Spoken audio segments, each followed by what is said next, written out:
the hits just keep on coming at Stephen A. Smith. The hits, they are coming from all directions, and I'm not talking about the classic woke hits that Stephen A. has produced in the past. Classic woke love songs like When an A Loves a Shay, or the club bangers like Go Shay Shay, It's Your Birthday, We Gon' Play But Bongo on Your Birthday. I'm not talking about the woke classics. I'm talking about the attacks coming at Stephen A. Smith seemingly from all directions. Needless to say, the past 2 weeks have not been kind to Stephen A. Smith. And the theory that I'm about to share with you guys is the same theory that I briefly mentioned the other day. I think it was over the weekend. This theory, it could mean that Stephen A. Smith's future is going to be even worse. I have no problem admitting when I'm wrong about something. Doesn't happen very often, but there are times when I do get something wrong. And although it's still too early for me to fully admit that I've been wrong about this, I think I might have been wrong about the drawing power of Shannon Sharpe. Hey, it's me, Shay Shay. It's also possible that I have been exaggerating the drawing power of Stephen A. Smith. Now, to be fair to me, it ain't just me who's been exaggerating his drawing power. Mr. A has absolutely no problem with crowning himself as the biggest draw in sports media. Over the summer, the mainstream sports media turned Shannon Sharpe into a star. For 6 or 7 years on FS1, Shay could not attract a pride parader to a festival of wiener. Ratings for Undisputedly Woke absolutely sucked. If you want to know how little Shay's impact was on the ratings for that show, all you gotta do is look at the current ratings of Undisputed. For the most part, they've remained stagnant, flat. It's abundantly clear to me at this point that the 130, 150,000 people that watch Undisputed, they are watching for Skip Bayless. But after his exit from FS1, the mainstream sports media, they did Shannon Sharpe a huge favor. And I'm including Stephen A. Smith in this equation because he helped out a lot too. The ironic thing is, though, Stephen A. helping Shannon Sharpe, it might lead to his eventual demise. After his exit from FS1, the mainstream sports media, they turned Shay Shay into the ultimate victim. Just think about it. What has the narrative been all summer regarding Shay's exit from FS1? He was forced out by Skippy. This is another classic case of mythical racism. The old white man pushing the black man out of his opportunity to collect woke welfare. It's strange because we didn't hear this same narrative when Stephen A. Smith pushed Max Kellerman out of ESPN. One day, Stephen A. is embracing Max in a passionate woke hug. The next day, he is kicking his foot right into his ass with toenails that haven't been clipped in weeks. Over the summer, Stephen A. Smith, he pushed this notion that he was stepping in to save the career of Shay Shay. It was the superstar saving the co-star. Stephen A. was coming in to be the hero that Shay always desired. I can be your hero, Shay Shay. It was framed like this was some kind of selfless act by Stephen A. Smith. On the surface, it seemed like Shay needed A, but maybe, just maybe, it was A who needed Shay.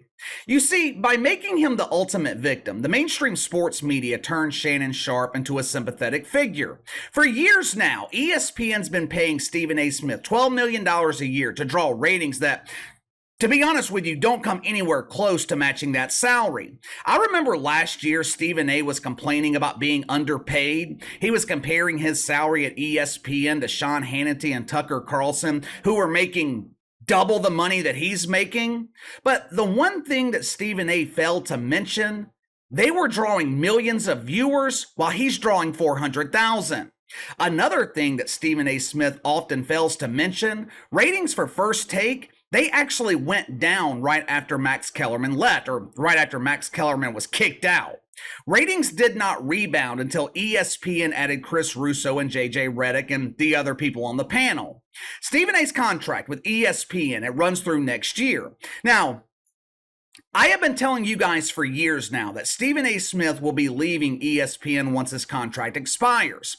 I've always thought his departure from the worldwide leader in woke would be his own decision. For the longest time, Stephen A., he has had all the leverage here. He has been viewed as the biggest draw in sports media. Hell, outside of maybe Pat McAfee, Stephen A. is the only draw in sports media.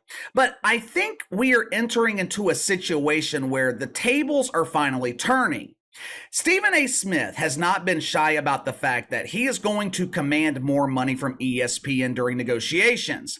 The problem for Stephen A. Smith, I don't think ESPN can justify the expense. Why would you pay someone $12 million or $15 million, $18 million, $20 million to draw 400,000 viewers? The Discovery Channel can show a mongoose attempting to fornicate with an actual goose and draw 400,000 viewers, and they don't have to pay the animals anything. I think we're entering a time where these overinflated contracts for sports media personalities, I think we're entering a time where those days are coming to an end. The average salary in the NBA is $9.5 million. Average NFL salary, $860,000. Salary of Stephen A. Smith, exponentially higher than most professional athletes. Is he really that valuable to ESPN? I mean, I will never begrudge anyone for making as much money as they can. ESPN thought Stephen A. was worth $12 million a year. Good for him. But is he really worth the money in 2023 or going forward? Does the value he provides ESPN match his salary? For the longest time, I thought the answer was yes. For the longest time, Stephen A. Smith was the only star at the network. But like I said a second ago, Stephen A. pushing ESPN so hard to bring in Shannon Sharpe might lead to his own demise. The duo of Shay and A, they have filled television screens with their brotherly woke love for 3 weeks now. Shannon Sharpe, he joined Stephen A. Smith on Mondays and Tuesdays to talk about the NFL. Shannon Sharpe, obviously, very, very knowledgeable when it comes to the NFL. Stephen A. Smith, on the other hand, doesn't know shit about the National Football League. I can't believe I'm saying this. But Mina Kimes has more knowledge of the NFL than Stephen A. Smith does. For the past 3 weeks, the combination of Shay and A, they have averaged 655,000 viewers on First Take. Now, that is a very strong number. When the show was averaging 400,000, Stephen A. was falsely claiming that First Take was the number one show on television in their time slot. Now that the average is 655,000, I guess he'll claim that First Take is now outperforming the NFL? All kidding aside, the duo of Shay and A, it seems to be working. Now, I didn't think it would work. I didn't think two dudes constantly agreeing with each other would be captivating television, but I guess there's an audience for that. Good for them. The problem for Stephen A, though, is the ratings for First Take the remainder of the week. Now, you got to remember, we have been conditioned to believe that Stephen A is the star. He is the draw. Stephen A is the reason that people are watching. Wednesday through Friday, Stephen A. Smith still on the show. Shannon Sharpe, he's busy those days promoting the newest dancers at Club Shay Shay. My inside sources tell me they are currently working on a deal to bring in Jackie Mahomes to entertain their lonely male patrons. It makes perfect sense when you think about it. Club Shay Shay is a gentleman's club for gentlemen who are attracted to feminine gentlemen. Jackie Mahomes, the definition of feminine dude. My sources tell me Jackie's stage name is going to be the Dancing Queen. The shows without Shannon Sharpe, they are averaging 461,000 viewers, 200,000 people. They are turning the show off when Shannon Sharpe's not there. Well, Casey, that's not a fair comparison. Ratings for First Take are always higher on Monday, Tuesday during football season. That's true. That's absolutely right. But that proves my point about Stephen A. Smith. If the ratings are that high anyway, why does ESPN need Stephen A? If they can pull those same ratings with Shannon Sharpe, who is making substantially less than Stephen A. Smith, why does ESPN need to continue paying him $12 million a year?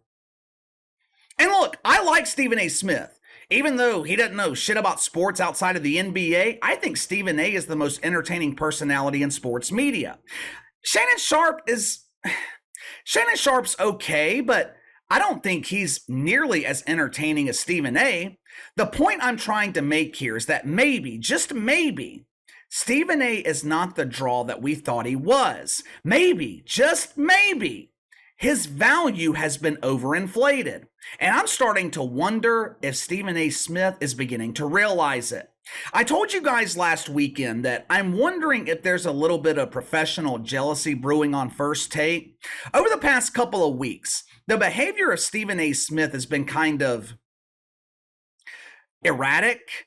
He continues shitting all over Skip Bayless, even though he is dominating Skippy in the ratings. Rush Limbaugh used to say you never want to give your competition your audience, but for some reason Stephen A. keeps doing that.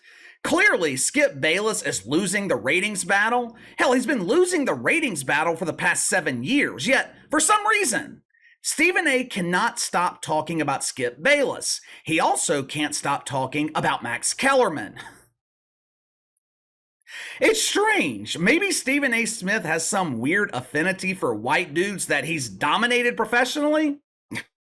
Last week, he once again explained why he divorced Max Kellerman. He also used his appearance with Joe Budden to denigrate the reputation of Max Kellerman. He follows that up by going after Terrell Owens, threatening to expose Terrell Owens. I didn't understand the threat last weekend. I don't understand it now. For Terrell Owens, his back and forth with Stephen A. Smith, it was all fun and games. But for Stephen A. Smith, it was serious. I'll ask the same question that I asked last weekend. Where is all of this bitterness coming from? Where is all of this anger coming from? Stephen A. Smith is winning. First Take doing well in the ratings when Shay is on the show. And maybe that's the problem. First Take is doing extremely well with Shannon Sharpe, but the ratings return to their average when he's not on the show. I know it's a small sample size. We don't know how Shannon Sharpe will draw when it's not football season, but perhaps Stephen A. Smith is the one who is feeling threatened here. Maybe he sees Shannon Sharpe as someone who, for the first time in years, can make Stephen A. Smith feel replaceable at the worldwide leader in woke. It's just a theory, pure speculation, but what do you think? Who is the bigger draw, Stephen A. or Shay? Let's assume for a second that Stephen A. Smith entertains the idea of staying at ESPN. Can ESPN justify his increased salary? You let me know. Sound off in the comments below. Like, subscribe, share the video. I appreciate you guys and your support. Follow me on Twitter at KC_BTL84, and I'll see you guys tomorrow.